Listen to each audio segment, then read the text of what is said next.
Olá, pessoal. Muito bem-vindos, muito bem-vindas. Eu sou o professor Vladier Oliveira e hoje nós teremos nossa aula de número 10 da disciplina de Matemática 1. E hoje a gente vai falar sobre função afim, ou também conhecida como função do primeiro grau. Tá? Na última aula a gente já falou um pouquinho sobre funções, né? E um dos exemplos que a gente passou é esse exemplo aqui, ó. Determinado plano de saúde cobra seus clientes da seguinte maneira: todos os meses cobra uma taxa fixa de R$ 80 e uma taxa extra de R$ 15 por consulta ou exame realizado. Então, essa situação é uma situação bem comum da gente ter uma taxa fixa e uma taxa extra, dependendo de alguma variável. E é uma situação que a gente já trabalhou e consegue expressar através de uma equação matemática. Tá? Então, nesse exemplo aí, por exemplo, eu poderia escrever dessa forma: o preço em função das consultas é igual a uma taxa fixa de R$ 80 mais R$ 15 por consulta, ou seja, 15 vezes o número de consultas. Tá? Então, lembrando que a gente pode usar qualquer letra, eu usei aí P e C para preço e consultas, mas o mais usual, que a gente costuma ver nas questões e nos livros de matemática, vai ser usar o X como uma variável independente e usar o F, já que a gente está falando de funções, então seria F de X, uma função de X. F de x igual a 80 mais 15x. O que a gente vai comentar também hoje? Normalmente, quando a gente está trabalhando com função afim, e esse é um exemplo de função afim, tá? Explico já a definição, mas esse aí é um exemplo de função afim. Normalmente, quando a gente trabalha com a função afim, a gente escreve o número que está com o x, né? Ele aparece primeiro, tá? Não que seja obrigatório, não que seja nenhum problema estar escrito de outra forma, tá? É só uma questão de costume. Então, nesse exemplo aí, a gente escreveria essa função como f de x igual a 15x mais 80, ou ainda, se você quiser usar a nomenclatura de y ao invés do f de x, pode usar também. Lembrando que essa nomenclatura do y vai ser legal da gente usar, especialmente quando a gente for fazer os gráficos, que vai ser na nossa próxima aula. Tá? Então, pessoal, o que a gente tem aqui? Função do primeiro grau, ou função afim, vai ter uma parte inicial, um valor inicial, que é a parte fixa, e vai ter uma taxa de variação. Tá? Uma taxa de variação que também é fixa, entre aspas. Tá? Ela tem sempre o mesmo valor ali. Então, esse é um exemplo de função afim que a gente já tinha dado na aula passada. E a gente trabalhou nos exercícios alguns outros exemplos, né, parecidos. E aqui eu vou trazer mais alguns só para a gente relembrar, né, situações comuns que se comportam dessa maneira. Então, por exemplo, um representante comercial recebe mensalmente um salário de R$ 2.500 mais uma comissão de 6% sobre as vendas daquele mês. Tá? Esse é o salário mensal dele aí. Então, como é que a gente poderia escrever essa situação? A equação aí correspondente seria: o salário em função das vendas é dado por, ou seja, é igual a um valor fixo de R$ 2.500 mais 6% sobre as vendas, 6% vezes o valor das vendas. Lembrando que 6% a gente escreve como 0,06, porque é a mesma coisa que 6 dividido por 100. Tá? Então, mais uma vez, podemos escrever essa equação com a nomenclatura de f de x e x, com essa simbologia. Tá? E aí a gente prefere escrever esse número que está com x antes. Então, nossa função ficaria, a função que representa aí essa situação, f de x, tá? F de x representa o salário e o x representa o valor das vendas. F de x igual 0,06x mais 2.500. Ou ainda y igual a 0,06x mais 2.500, onde 2.500 é o valor inicial, a parte fixa, e 0,06 é a taxa de variação. tá? O que vai me informar como é que está variando a minha função. Certo? Então, esse é um exemplo também muito corriqueiro, né? Pessoas, geralmente vendedores, né? Representantes comerciais, trabalham em lojas, geralmente trabalham dessa forma, né? Você depende do seu valor de venda ali para fazer a composição do seu salário final, mas você tem um valor fixo, garantido para você poder se programar, tá? E outra situação que a gente viu até no nosso momento síncrono da 2 semanas atrás, que diz o seguinte: em um reservatório havia 500 litros de água quando foi aberta uma torneira que retira 20 litros de água por minuto. Então, qual é a nossa situação aqui? Eu tenho a quantidade de água em função do tempo. Né? A quantidade de água nesse reservatório está variando em função do tempo passando em minutos. Tá? Então, eu tinha 500 litros de água e está sendo retirado. Tá? Foi aberta uma torneira e está retirando. Por isso aí o sinalzinho de menos. Tá?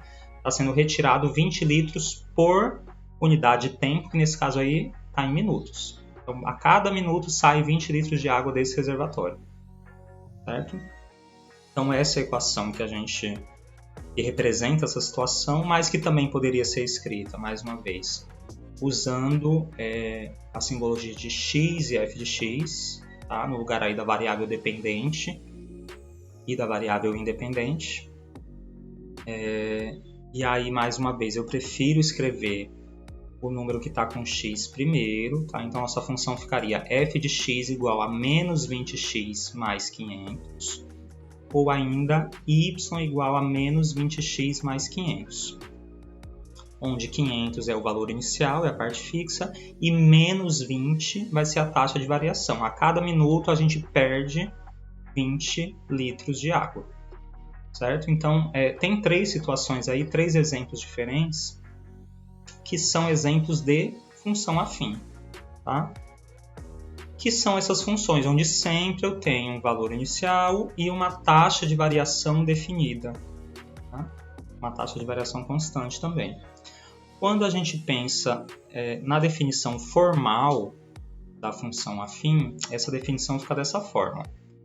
Uma função f definida do conjunto dos números reais para o conjunto dos números reais, tá? Chama-se função afim quando existem 2 números reais a e b, tal que f de x é igual a ax mais b para todo x pertencente aos reais. Então, olha lá, qualquer situação que eu tenha, eu consiga escrever a equação que define essa situação nesse formato, f de x igual a x mais b, vai ser uma situação definida por uma função afim. Tá? Então, nesses 3 exemplos que a gente deu aí, os 3 são exemplos de função afim, porque respeitam esse formato de equação aí. Tem um número real multiplicando x mais um outro número real, certo? Então, esses 3 exemplos aí se encaixam, tá? E eu disse no começo da aula que a gente chama esse tipo de função, além de chamar de função afim, a gente chama também de função do primeiro grau. E por que isso acontece? Porque quando eu vejo a minha variável aqui, né, o meu x, o maior expoente que aparece nele aqui, embora a gente não esteja enxergando, seria o número 1. Tá? Não está escrito aqui, não está explícito, mas a gente entende que tem um expoente de grau 1 aqui. Por isso a gente chama de função do primeiro grau, tá? Eu poderia ter funções, por exemplo, de grau 2, poderia ter funções de grau 3, inclusive funções de grau 2, que são as chamadas funções quadráticas, né? Função do segundo grau a gente vai estudar ainda nas próximas semanas, mas o foco de hoje são as funções afins, funções do primeiro grau, tá? Grau 1, então nesse formato aí. Algo interessante da gente conseguir fazer com uma função afim é definir o seu valor numérico, que a gente inclusive já fez também na outra semana, né? Então, por exemplo, se eu tenho uma função f de x igual a 5x mais 1 e eu quero saber o valor de f de 1, então basta que eu substitua o x por 1. e faço a minha continha. Então, nesse caso aí, se é 5x mais 1, ficaria 5 vezes 1 mais 1. 5 vezes 1 dá 5. Então, a gente teria 5 mais 1, que é igual a 6. Então, o valor numérico de f de 1, o valor da minha função quando x é 1, é igual a 6. Tá? Ou ainda, por exemplo, f de menos 2. Qual é o valor numérico da função quando x for igual a menos 2? Ora, troco x por menos 2. Ficaria 5 vezes menos 2 mais 1. 5 vezes menos 2 é menos 10. Então, a gente teria menos 10 mais 1, que é igual a menos 9. Certo? Sinais diferentes, fica o sinal do maior e subtrai. Então, vai ficar o negativo e a gente subtrai. 10 menos 1, 9. Tá? Perceba que a função ela é meio que uma receitinha, né? Ela diz para a gente o que a gente tem que fazer.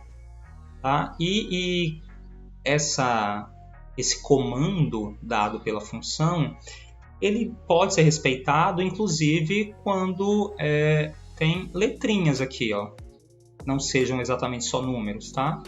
Então, por exemplo, se eu quisesse quero saber qual o valor da minha função para k mais 1. Então, o que eu vou fazer? No lugar do x, eu vou colocar k mais 1. Certo? Então, aqui vai ficar como? 5 vezes x vai ser 5 vezes k mais 1, mais 1. E aqui, na hora de multiplicar 5 vezes k mais 1, eu tenho que lembrar que eu tenho que pegar esse 5 e multiplicar todo mundo. Então, eu vou ter 5 vezes k e 5 vezes 1. Tá? Então, 5 vezes k é 5k, 5 vezes 1 é 5. E aí a gente vai ficar com 5k mais 5 mais 1, que já tinha aqui o mais 1, né? Aí pronto, 5k só repete, e aqui 5 mais 1 é 6, tá? Então, a minha função, o valor da minha função para k mais 1, para x igual a k mais 1, é 5k mais 6. Eu posso fazer isso também, né? Posso não trabalhar só com número. Embora, em geral, a gente vai trabalhar com os números, tá? Mas é só querendo explanar para vocês que a ideia da equação da função é mais como um comando. E eu vou seguir esse comando independente do que tiver aqui dentro, tá? E aí, pessoal, quando eu penso em valor da minha função, eu penso no valor inicial da função. Tá? Quando eu falo valor inicial, eu posso interpretar como sendo o valor da minha função no instante zero, no momento zero, no início da história ali.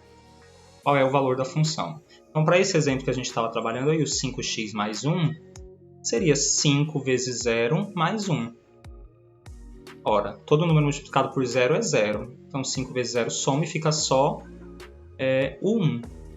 Certo? Perceba que esse 1 era o b, quando a gente chama, né, daquela f de x igual a ax mais b. Né? Então, esse número 1 era o b. E sempre o valor inicial da minha função, o valor de f de 0, sempre vai ser o b. Tá? Então, tenham isso em mente. Assim, quando você se perguntar qual o valor inicial da função, é o b, é aquele número que está sozinho. E, além do valor inicial, a gente também tem a taxa de variação, que a gente já sabe lá. A taxa de variação é aquele número que está multiplicando x. Tá? Então, essa taxa de variação vai ser sempre o azinho, esse azinho que aparece aqui no ax mais b. Certo? E aí a gente tem uma curiosidade. Aliás, uma curiosidade não, uma definição, né? Se o a for positivo, for maior do que zero, isso implica que a minha função é crescente. Certo? Então, um a maior que zero, ou seja, uma taxa de variação positiva, indica que a função é crescente. E, ao contrário, se o meu a for menor do que zero, for negativo, se a taxa de variação for negativa, isso implica que a função é decrescente. Certo? E aí pode acontecer também da gente ter o a igual a zero. Certo? Se minha taxa de variação for igual a zero, significa que a minha função é constante, que ela não muda. Certo? E aí, pessoal, nos nossos exemplos apresentados aí, a gente percebe que essas duas primeiras funções tem um A positivo, tem uma taxa de variação positiva, né? Você pode reparar que a taxa de variação da primeira função era R$ 15 por consulta ou exame, a taxa de variação da segunda função era 6%, né, sobre o preço das vendas, então 0,06, são números positivos, maiores do que zero, então essas duas funções são funções crescentes, certo? O preço sobe conforme o número de consultas que se faça, o salário sobe conforme o número de vendas aqui também sobe, certo? E aí, o nosso terceiro exemplo, que era o exemplo do reservatório de água, ele tinha uma taxa de variação negativa, menor do que zero, ó, menos 20. Isso indica que a função é decrescente, ou seja, conforme o tempo passa, conforme os minutos vão passando, a quantidade de água no meu reservatório vai diminuindo. Tá? Então, outra definição para a gente saber aí é que A positivo, função crescente, A negativo, função decrescente. Certo, pessoal? Então, essa semana a gente não vai ter muita dificuldade em trabalhar, porque o assunto é basicamente o mesmo da semana passada, certo? Então, vocês vão simplesmente se concentrar mais nesses exercícios de função do primeiro grau, dessas situações onde tem um valor constante e uma taxa de variação, aliás, um valor inicial, né? E uma taxa de variação, mas a forma de resolução vai ser muito parecida com o que a gente já vinha trabalhando, certo? Deixo vocês aí, então, agora com as atividades, tá? E qualquer dúvida, estou à disposição. Um abraço!